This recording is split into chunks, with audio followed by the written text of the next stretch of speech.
جو مومن ہوتے ہیں وہ واقعات سے عبرت لیتے ہیں۔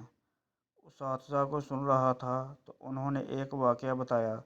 کراچی میں ایک لڑکی کی ماں کی ڈیتھ ہو گئی تو اساتذہ نے ان کے گھر افسوس کرنے گئے تھے۔ اس لڑکی نے ان سے پوچھا کہ میں اپنی ماں کے لیے کچھ کرنا چاہتی ہوں، تو اساتذہ نے کہا آپ کریں گی؟ اس نے کہا ہاں۔ اساتذہ نے کہا رب کی کتاب سیکھ لے۔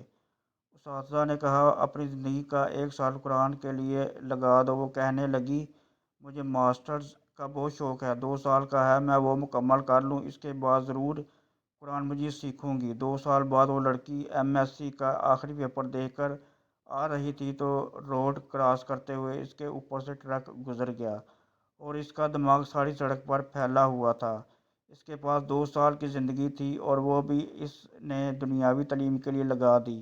وہ نہ اپنے لیے کچھ کر سکی اور نہ اپنی ماں کے لیے۔ اللہ اس کی مغفرت فرمائے، آمین۔ ہم 16-17 سال دنیاوی تعلیم کے لیے لگا دیتے ہیں، تب ہمارے پاس مال بھی ہوتا ہے اور وقت بھی ہوتا ہے، اور جب قرآن سیکھنے کی بات آ جائے تو ہمارا مال بھی ختم اور وقت بھی وہیں پر ختم ہو جاتا ہے۔ ہمیں نہیں پتہ کہ ہمیں اگلی سانس آئے گی یا نہیں۔ اگر کوئی مر جائے تو 1-2 دن ذہن میں آتا ہے کہ ہم نے بھی مرنا ہے، اور یہ بھی کسی کسی کے ذہن میں آتا ہے، کیونکہ اگر کوئی سچ میں موت کو یاد رکھتا ہو تو وہ اپنی آخرت سنوار لے، اس کو پھر بھی دنیا کی رنگینیاں اچھی نہیں لگیں گی۔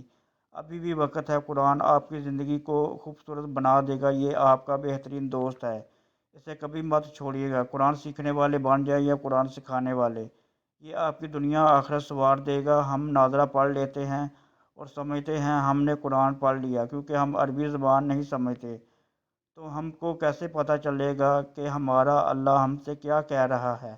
اس کے لیے قرآن کی ترجمہ و تفسیر سیکھنا بہت ضروری ہے، اور میرا یقین کریں جب آپ اسے سیکھنے لگیں گے نہ تو آپ کو آسمانوں سے جواب آئیں گے، آپ کو محسوس ہوگا کہ یہ آیت میرے لیے اتری ہے۔ غم کا بہترین ساتھی قرآن ہے، اسے کبھی مت چھوڑیے گا۔ اللہ ہم سب کو اہل قرآن میں شامل فرما لے، آمین۔